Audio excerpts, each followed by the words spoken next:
besar kiamat itu ada 10 kata Nabi. 7 terjadi pada masa umat Islam ini masih ada di dunia. 7-nya terjadi pada masa umat Islam masih hidup. Ini kan bakal meninggal semua nih. Kita semua bakal meninggal nih serentak nanti, ya. 7-nya akan terjadi pada umat Islam, 3-nya akan dialami oleh orang-orang kafir yang hidup setelah itu. Singkatnya saya sampaikan, Bu. Tanda besar kiamat yang pertama adalah Dajjal muncul. Dajjal, ini yang pertama. Yang kedua, ya, setelah Dajjal muncul, Nabi Isa pun turun. Oh.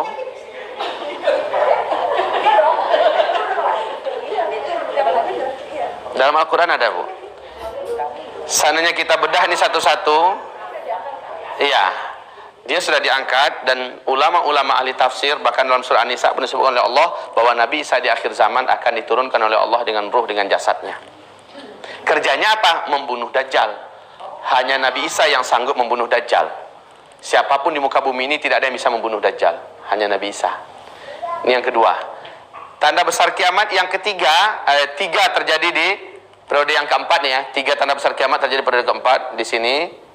Ya, ini yang keempat, yaitu keluarnya manusia-manusia yang super biadab dulu yang dikurung oleh Zulkarnain. Dalam Al-Quran diceritakan ini, namanya Ya'juj dan ini manusia loh.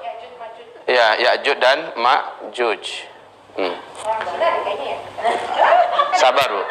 Sabar, one at a time. Ya, satu persatu nanti akan ada penguraiannya. Ya, Ya'juj dan Ma'juj. Bahkan ketika Ya'juj Ma'juj ini muncul, Nabi Isa pun dan Imam Mahdi tidak sanggup untuk membunuhnya. Jumlah mereka sangat banyak. Ya, jadi intinya kita sebut aja dulu sekarang ya. Dia manusia yang terus berkembang biak, beranak pinak. Dan ketika mereka keluar, kata Allah dalam surah Al-Kahfi, dalam surah Al-Anbiya, bahwa mereka akan menutupi permukaan bumi, khususnya yang Timur Tengah. Itu kan dipenuhi oleh mereka, ya. Mereka itu dihidupkan kembali. Enggak, mereka masih hidup. Masih hidup.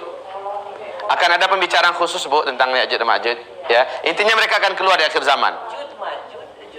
Ya'juj, Yagog dan Magog kalau orang mengatakan, ya.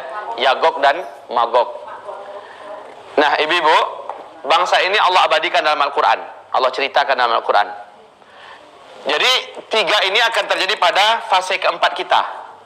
Yang 3 tanda besar kiamat. 4 tanda besar kiamat terjadi pada periode kelima. Yang kelima, ini tanda besar kiamat yang ketiga. Tanda besar kiamat yang keempat, saya buat yang keempat di sini. Tanda besar kiamat yang keempatnya terjadi pada periode kelima dari umur umat Islam. Apa itu? Yang keempat yaitu Islam kembali menjadi khilafah di muka bumi. Masa-masa aman. Nah, dalam hadis disebut dengan istilah masa-masa aman. Tidak ada peperangan, sama sekali nggak ada lagi peperangan. Bahkan kata Nabi, wanita melakukan perjalanan jalan kaki sendirian dari Hadramaut siang malam menuju ke tanah suci melaksanakan haji tanpa mahram, tidak diganggu oleh siapapun. Aman dia pergi, aman dia pulang, saking amannya. Serigala bermain-main dengan seekor domba yang terpencil, ya. Bahkan anak kecil bermain-main dengan ular yang sangat berbisa dan tidak apa-apa. Intinya tidak apa-apa. Masa-masa aman itu nanti tegaknya khilafah, ya. Tidak ada lagi peperangan. Cuma kata Rasulullah, jumlah wanita ketika itu dibandingkan jumlah laki-laki 1 berbanding 50. 1 laki-laki 50 jumlah wanita. Entah kepikir saat itu poligami entah enggak. Kenapa? Karena manusia pada saat itu sudah penuh imannya bahwa kiamat sudah sangat dekat. Malah mungkin enggak kepikir lagi untuk poligami. Ya, wanita yang paling banyak. Yang laki-laki kemana perginya? Akan kita jelaskan nanti pada periode keempat. Akan banyak terjadi kematian massal laki-laki sedunia. Ya. Insya Allah kita terangkan nanti, ya, pada periode yang keempat. Baik, jadi tanda besar kiamat yang keempat itu terjadinya pada periode yang kelima. Tanda besar kiamat yang kelimanya, oh ya, di sini nanti di periode yang kelima ini kata Rasul tidak lama, Bu, hanya 7 atau 8 atau 9 tahun saja. Dari sini sampai ke sini hanya 7 atau 8 atau 9 tahun berakhir sudah masa yang kelima ini. Jadi bukan lama Bu ya. Bukan seabad, 2 abad, 3 abad, 4 abad, enggak. Hanya 7 atau 8 atau 9 tahun saja. Iya, periode kelima ini hanya 7 atau 8 atau 9 tahun. Kemudian disinilah meninggalnya Nabi Isa. Jadi Nabi Isa meninggal di sini Bu. Setelah Nabi Isa menikahi seorang wanita muslimah Arab, dia kemudian meninggal dunia. Imam Mahdi juga meninggal di sini.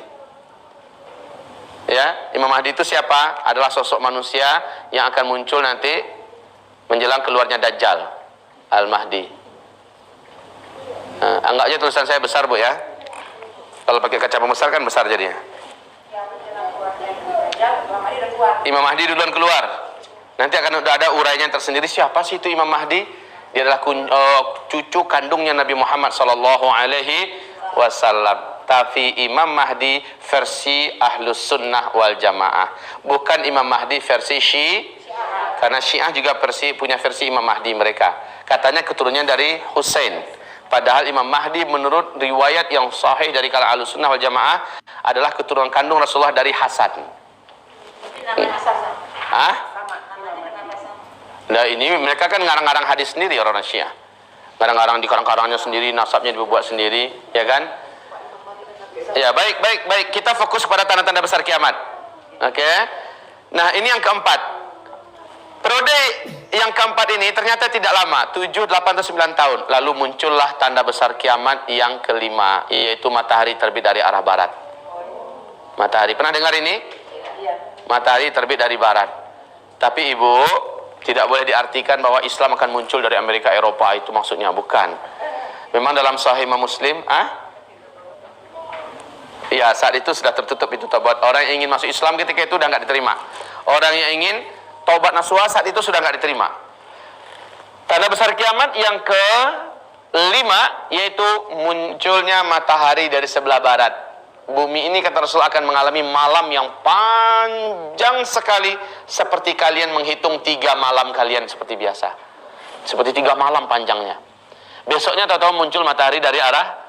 Ternyata dalam hadis yang sahih Imam Muslim, Rasul mengatakan matahari memang dipanggil oleh Allah, lalu meninggalkan seluruh, bahkan galaksi Bima Sakti kita ditinggalkannya, seluruh galaksi yang ada, dia pergi ke bawah arasy, sujud di bawah arasy Allah matahari itu. Lalu Allah perintahkan matahari, kembalilah kamu ke tempat semula, lalu terbitlah kamu dari arah sebelah barat yang biasanya kamu tenggelam. Begitu Ibu-ibu. Iya, cuma terbitnya hanya sampai setengah hari saja. Kemudian dia akan kembali tenggelam. Dia akan kembali tenggelam dari arah barat. Besoknya terbit lagi dari arah timur seperti biasa.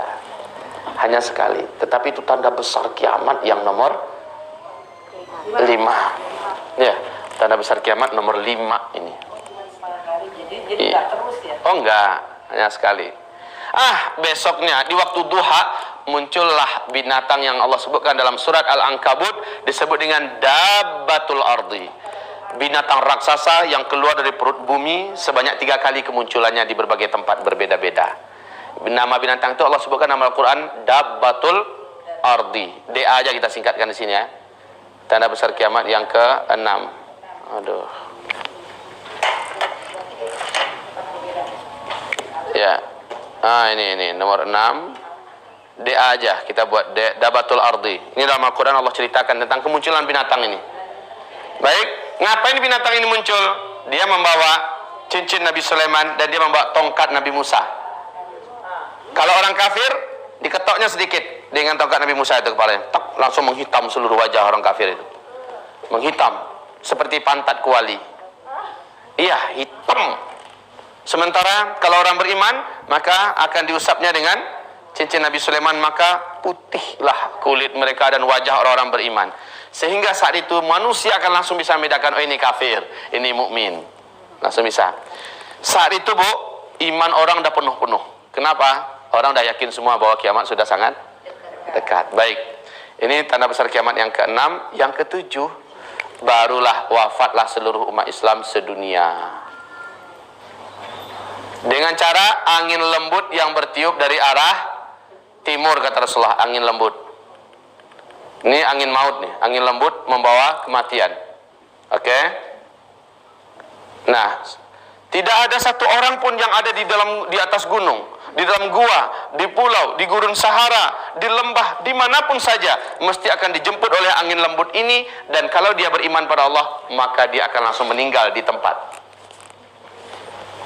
Pernah dengar hadis, Bu? Kalau masih ada saja orang di dunia ini yang bisa menyebut Allah, kenal dengan Allah, maka Allah akan tunda kiamat 40 tahun lagi. Ada dengar hadis ini enggak? Hah? Subhanallah. Tapi kalau itu masih lama dong, kan masih banyak yang bersama Allah. Tuh. Kan masih lama dong. Sementara kita 1,5 M lebih. 1,6 malah sekarang. 1,6 miliar. Masih lama.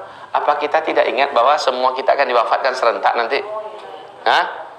Nah, kata Rasulullah, kalau udah nggak ada lagi yang mengenal Allah dan menyebut nama Allah, berarti tinggal orang kafir aja lagi itu kan. 40 tahun lagi kiamat Allah tunda. Artinya ibu-ibu, 1 atau 2 generasi kata Nabi, bisa jadi juga 40 tahun setelah. Benar tidak? Karena ada hadisnya seperti itu. Kalau tadi kata Rasul 1 atau 2 generasi setelah wafatnya seluruh orang Islam sedunia, terjadilah kiamat. 1 atau 2 generasi. Mungkin di generasi pertama, mungkin di generasi kedua. Lah, kalau seandainya 1 generasi ada 25 tahun, kalau 2 generasi berapa? 50. Nabi mengatakan akan ditunda 40. Artinya dekat-dekat enggak itu? Pas kan? Pas. Ya. Tanda besar kiamat yang ke-7 kan sudah di sini. Sudah di sini. Yang 3 insya Allah kita tidak akan menyaksikan. Tanda besar kiamat yang 8, 9, 10 tidak akan kita saksikan. Yaitu terjadinya penenggelaman bumi di sebelah timur. Lalu yang ke-8, yang ke-9 terjadinya penenggelaman bumi sebelah barat. Yang ke-10 munculnya api yang akan menggiring manusia berkumpul di Syam. Nah, setelah itu baru terjadi sangkakala 1, kehancuran alam semesta. Ini yang 3 ini kita tidak bahas. Tetapi yang 1, 2, 3, 4, 5, 6, 7 ini kita bahas. Kita sudah nggak ada. Jadi untuk apa juga kita? Hanya perlu diketahui aja, oh ya, setelah umat Islam meninggal, ternyata tanda yang berikutnya. Dan Nabi mengatakan, sallallahu alaihi wasallam, kalau 1 tanda besar kiamat itu sudah muncul, maka tanda yang lain akan menyusul dalam waktu-waktu yang sangat cepat. Yang kedua, ketiga, keempat, persis kata Nabi Muhammad sallallahu alaihi wasallam seperti ibu yang mau melahirkan. Ada 10 bukaan. 1 udah terbuka, yang lain pasti akan terbuka. Loh, Rasulullah itu dokter enggak? Rasulullah itu spesialis kandungan enggak? Tapi kok tahu ya ada 10 bukaan kata Rasul. Wanita akan melahirkan. Tandanya beliau adalah utusan resmi dari langit. Semua yang diinformasikannya bukan hawa nafsunya yang bicara, tetapi apa yang disampaikan dari Sang Pencipta.